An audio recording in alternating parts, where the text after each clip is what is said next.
Hey guys, LevelCap here, and today in gaming, Battlefield 6 leaks are in the headlines again. Apex Legends is getting a new hero, Rainbow Six Quarantine launch date isn't confirmed after all, and much more.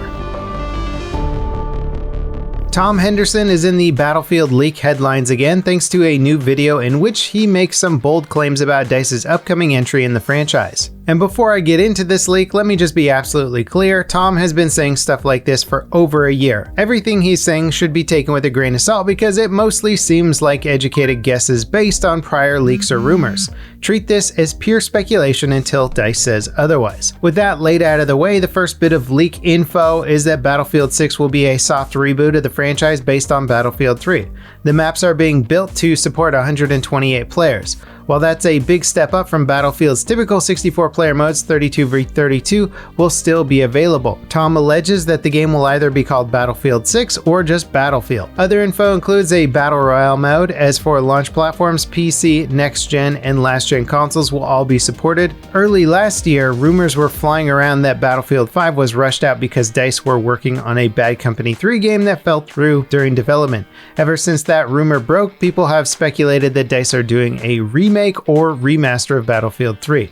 Tom's video puts that rumor to bed, ruling out a direct remaster of the now classic game. So should you take any of what Tom is saying as a possibility? Yes, EA and DICE have said this year's Battlefield game will be bigger than any past game in the franchise. And despite failing to capture an audience, Firestorm could have easily become a standout Battle Royale mode if reintroduced as a free-to-play mode. As for the modern/Battlefield 3 setting, we're pretty sure the next Battlefield game will be in a modern era.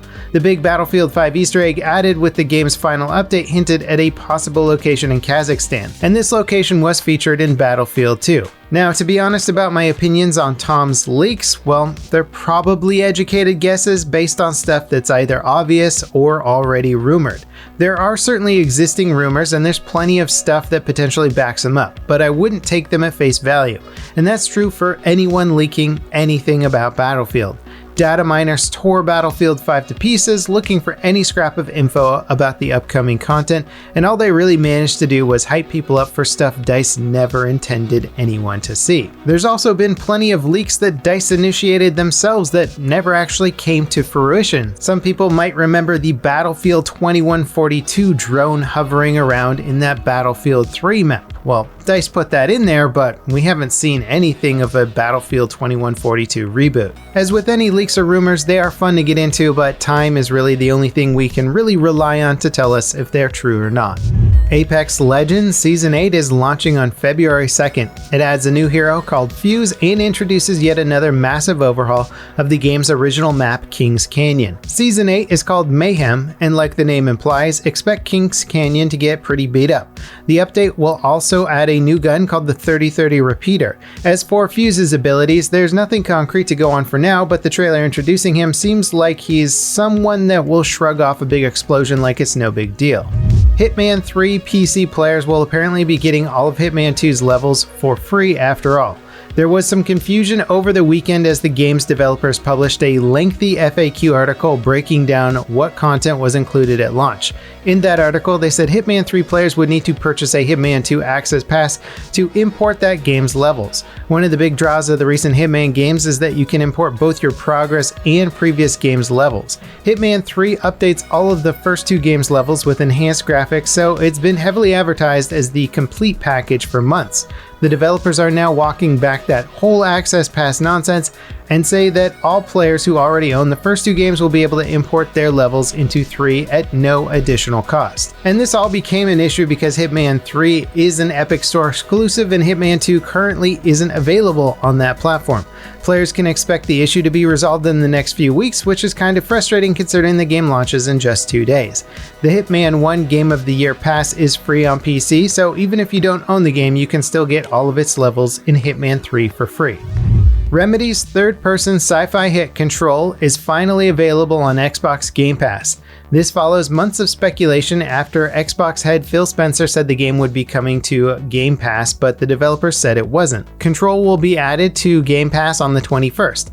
It'll be available for both PC and console subscribers. There's been some frustration about the game's next-gen upgrade, essentially requiring you to rebuy the game. So if you are looking to dive in, doing so via Game Pass seems like the smart move.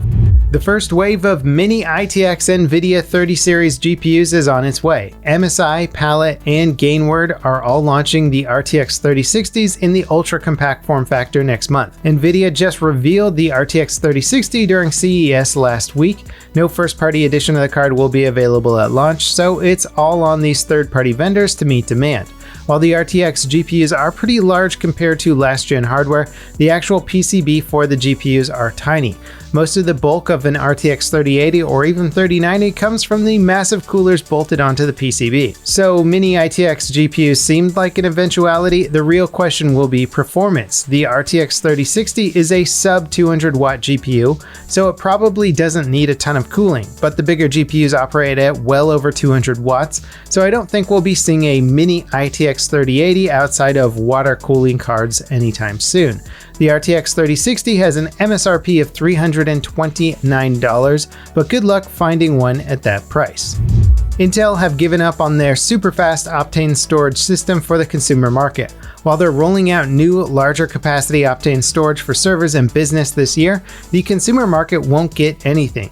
What makes Optane unique is that it's basically a RAM disk that caches your frequently used files smashed together with a super-fast SSD. Now, as for why Intel is canning Optane for the consumer market, I think it's pretty obvious. The biggest capacity Optane drive you could buy was 1.5 terabytes, and it cost nearly $2,300. Compared to PCIe Gen 4 SSDs that already achieve speed so absurd you'll never see the benefit, Optane was way too expensive and way too limited for most consumers to have real use for. However, in high-end server applications where you're running a bunch of VMs with shared storage or something, it does actually make a lot of sense. Unfortunately for Rainbow Six Siege fans, it looks like Quarantine isn't coming out in March after all. Ubisoft's official website previously listed the game with a March 21st launch date. Ubisoft have since clarified that the date is a mistake. The game was previously delayed last year for, well, obvious reasons, but it's scheduled to launch sometime in Ubisoft's 2021 to 2022 fiscal year, which is from April 1st, 2021 to March 31st, 2022. Rainbow Six Quarantine is a 3-player co-op survival shooter that expands on Rainbow Six Siege's Outbreak event mode from 2018. While it drew a mixed reaction from players, there's a clear interest in a more fleshed out mode or game. Before we get to our final story today, I just wanted to thank everybody for subscribing to this channel, and if you haven't already, hit that sub button and turn on notifications so you don't miss any future news stories. In our final story today, Stalker 2 will feature some cutting-edge visuals. The game recently got a new teaser, and the devs have since confirmed a few details. It'll support a native 4K output and ray tracing on both PC and the Xbox Series X. It'll also be available on Xbox Game Pass at launch. Details for Stalker 2 are pretty scarce. Based on the trailers, it seems like you can expect some familiar sights from the original game, but beyond that, there's no real story or character info. The game is due out this year. And that wraps it up for today in gaming. Thank you all so much for watching, and I'll see you next time. This is LevelCap signing off.